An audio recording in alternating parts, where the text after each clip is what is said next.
Now, first of all, we understand that you find yourselves in Victoria Falls, Zimbabwe, which hosted World AIDS Day today. Please give us your thoughts and reflections on the day. Thank you so much. Zimbabwe is a country that has about 1.3 million people living with HIV. But Zimbabwe is also a country that has led the world in preventing HIV more than any other country in the world. They are leading on prevention of HIV. Zimbabwe is one of 6 countries that we reported in our annual report, The Path to End AIDS this July, that have achieved the 95-95-95 target. Mm-hmm. So we came here to Zimbabwe to celebrate the achievements that Zimbabwe has made in its fight against HIV, but also to meet communities and community organizations who've been part of the success. And today we had the opportunity to sit with female sex workers and key populations who are part of very exciting and very engaging cross-border prevention programs and provision of health services for other sex workers who work across Zambia and Botswana, as well as in Zimbabwe. So it's been a day of celebration, of sharing, of learning, of growing, and it's been a good day. Yeah, we're happy to hear that it's been a good day, ma'am. Now, in the foreword of the World AIDS Day report, you stated the fact that every minute a person dies of AIDS, and that is not fit. It can be changed, and AIDS can be ended as a public health threat by 2030. But how do we achieve that? We say at UNAIDS that the path to end AIDS is clear. It's not a mystery. It is very clear. It requires political and financial leadership to do the following things. The first thing is to follow the data. So in a country like Namibia, where you have 200,000 plus people who are living with HIV, it's important to follow the data and the evidence to understand exactly where new infections are coming from. You know, is it in Windhoek or is it in the north or the south? Really following the data and the evidence about not just the regions, but also which populations. We find in many of our countries that it's the girls and young women who are being infected the most. So when you follow the data, you target the program. So that's the first thing. The second thing is focus on ending inequalities. Inequalities include the fact that some communities are further left behind. You find that if you overlay data with poverty data, that where there is higher levels of poverty, there's also higher levels of HIV infection. Mm-hmm. That communities that have less access to education or to resources are also tend to be much more vulnerable. Communities who are criminalized and whose sexual actions, but perhaps they're men who are sex with men or female sex workers, are stigmatized and discriminated against and don't access services. So we focus on those inequalities and how to remove the barriers and those inequalities that prevent them from being able to prevent and get treated so that indeed they can have healthy lives. The third point is about ensuring that communities lead everywhere. Because we know that when communities lead, we're able to see significant transformations. You'll recall that in 1995, the cost of ARV, antiretrovirals, was $25,000. Today, that cost has come down to $70 per person. That came from concerted efforts from community organizations, from civil society organizations, the Treatment Action Campaign in South Africa, partnering with some in Namibia, in Thailand, in Brazil, across the world, pushing back against what they knew was an unfair and unjust pricing. And then the final one is about financing and making sure that investments are continue and investments are directed to those who are most successful, that the communities and the civil society organizations are getting invested, that countries themselves are investing more, that we have more of Namibia government investing as much of its resources as it does. It already does significantly, but we want to see even more over time. As we know, with time, we're not going to have all the resource investment that we have today. Yeah.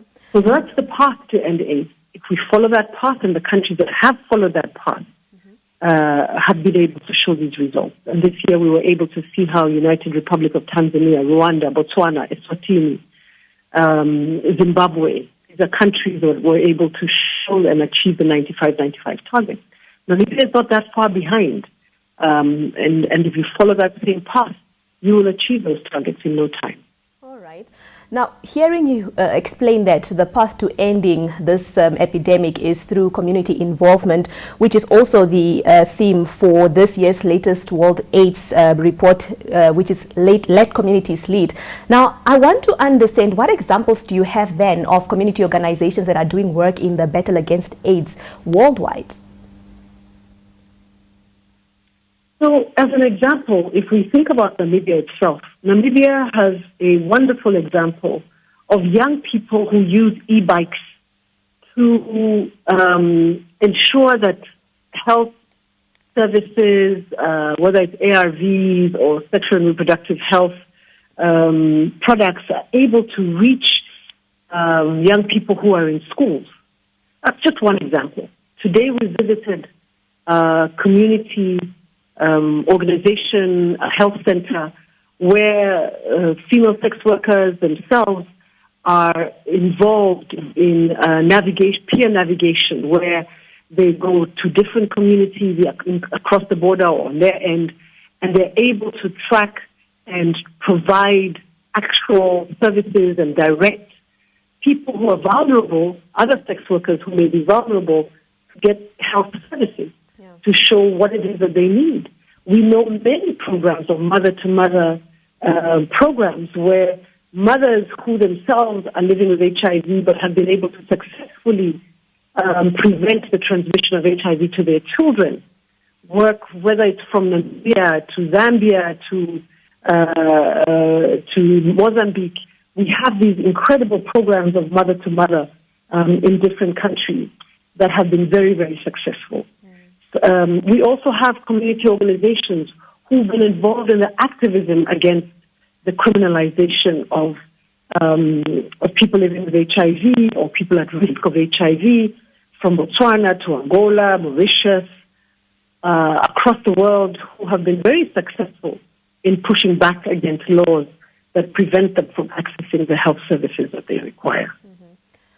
These are just some of the examples, and we have many, many more. Yeah, no, thank you so much for giving us those examples. Apart from the community involvement, the path to end AIDS also requires strong partnerships and bold and brave leadership. Please emphasize on this point for us. So the issue of funding is such an important one. In 2012, 30% of all HIV resources were going and channeled to civil society organizations. In 2021, that number had fallen to 20%. So these same organizations that walk hand in hand with people living with HIV, with people who are vulnerable to HIV, walking hand in hand alongside health centers, governments, if they don't have the resources that they need, they're unable to reach those who are hardest to reach, in the furthest communities where the need is the greatest and where it's the hardest to get to. So what we are saying in our reports, what we're saying today in our messaging around partnerships, is that we want our partners to invest in community-led programs, in community-led services, in organizations and civil society movements that are there on the ground to reach the furthest mile.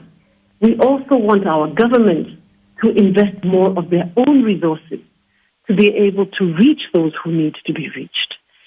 We have seen in many countries that external resources far outweigh the local resources. Some countries, barely 1, 5, 6, 10% of the resources come from their own pockets.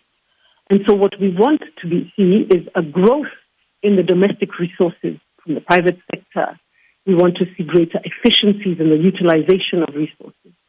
But ultimately, we have partners from the U.S. government, to the Global Fund, to other development partners, we ourselves at the United Nations, working hand in hand with our government, with the government of Namibia, with the people, the civil society organizations of Namibia. These are the partnerships that we have seen that have transformed us this far, 40 years down the road. And these are the partnerships that are going to take us to that 2030 goal of ending AIDS as a public health threat. Well, Madam Githuku-Shongwe, we appreciate you for making time to reflect on this day with us. Thank you. All right.